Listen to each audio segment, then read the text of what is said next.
परिवार में झगड़े क्यों होते हैं? सना और जीवन की शादी कुछ 17 साल हो चुके हैं। वह घाना में रहते हैं। सना कहती है, हमारे बीच अक्सर पैसे की वजह से झगड़े होते रहते हैं।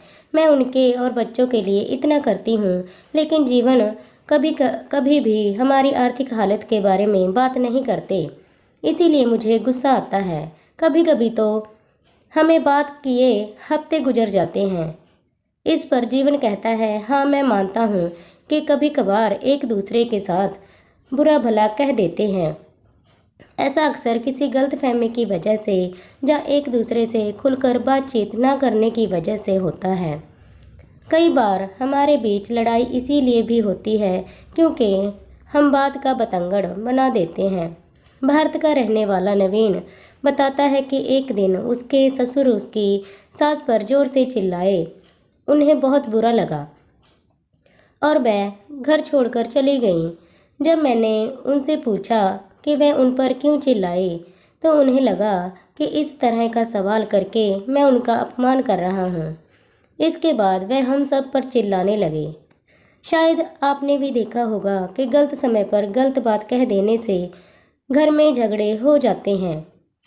कई बार हमारी किसी के साथ अच्छे से बातचीत हो रही होती है और फिर अचानक वह बात बहस में बदल जाती है। कभी कभी कुछ ऐसा कह देते हैं जो हमें नहीं कहना चाहिए, इसीलिए दूसरे हमारी बात को गलत समझ लेते हैं। इसके बावजूद हम घर में एकता और शांति बनाए रख सकते हैं। जब आपस में बहस हो जाती है तब आप क्या कर सकते हैं? परिवार में दोबारा शांति लाने के लिए आप क्या कर सकते हैं और ये शांति बनी रहे, इसके लिए आप क्या कर सकते हैं? झगड़े कैसे सुलझाएं?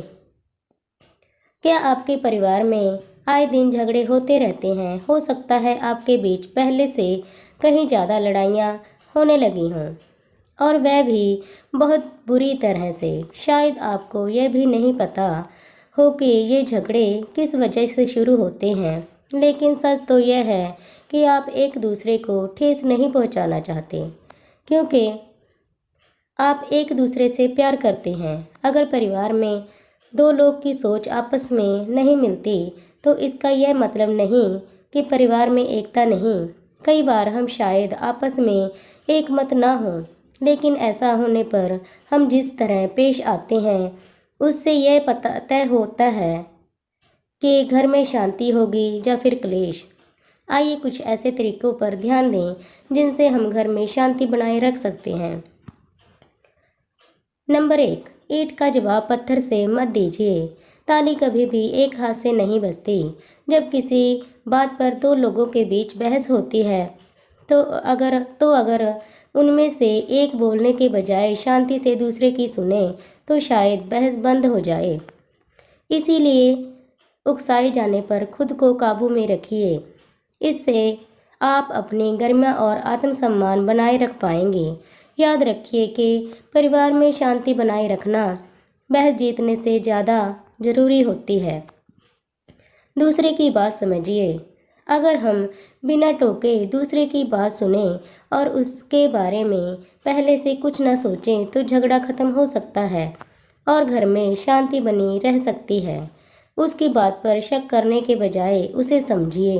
कई बार लोग बिना सोचे समझे कड़वी बातें कह बैठते हैं या फिर किसी और वजह से दुखी होते हैं और हम पर भड़क उठते हैं।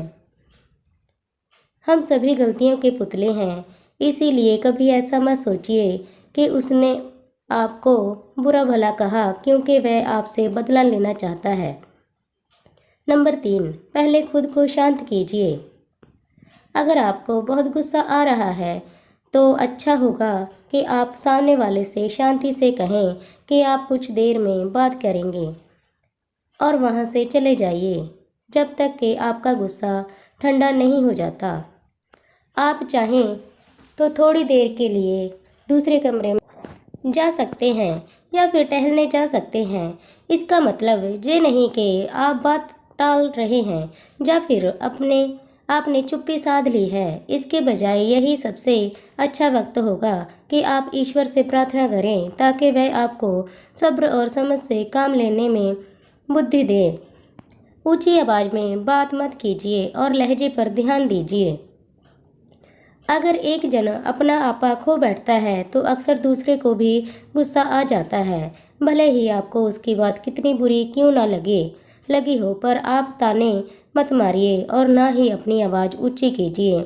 ऐसी कोई भी चुभने वाली बात मत कहिए, जैसे तुम्हें तो मेरी कोई फिक्र ही नहीं या तुम तो मेरी कभी सुनते ही नहीं। इसके बजाय अपने साथी से शांत लहजे में कहिए कि उसने जो किया वह आपको कैसा लगा। जैसे कहिए, मुझे बहुत दुख होता है जब आप ऐसा कहते हैं या करते हैं। धक्का देना, थप्पड़ मारना या मारपीट करना किसी भी हाल में ठीक नहीं है। उसी तरह गाली गलौज करना या डराना धमकाना भी सही नहीं है। नंबर 6, फ़ौरन माफ़ी मांगिए और बताइए कि आगे से आप क्या करेंगे। माना कि आप गुस्से में हैं या चिढ़े हुए हैं, लेकिन जब आपका किसी से झगड़ा होता है तो आप दोनों ही हार जाते हैं, और अगर आप शांति बनाए रखते हैं तो आप दोनों ही जीत जाते हैं। इसीलिए अपना आपा मत खोइए, क्योंकि आप घर में शांति बनाए रखना चाहते हैं। ये आपके हाथ में है कि ये युद्ध का मैदान होगा या शांति का बसेरा। भले ही आपको लगे कि आपकी कोई गलती नहीं है, फिर भी आप इस बात के लिए माफ़ी मांग सकते हैं कि आप चिढ़ गए या आपने जाने अनजाने में कुछ ऐसा कह दिया जिससे झगड़ा बढ़ गया। बहस जीतने से कहीं ज़्यादा मायने रखना आपसी रिश्तों में शांति होना।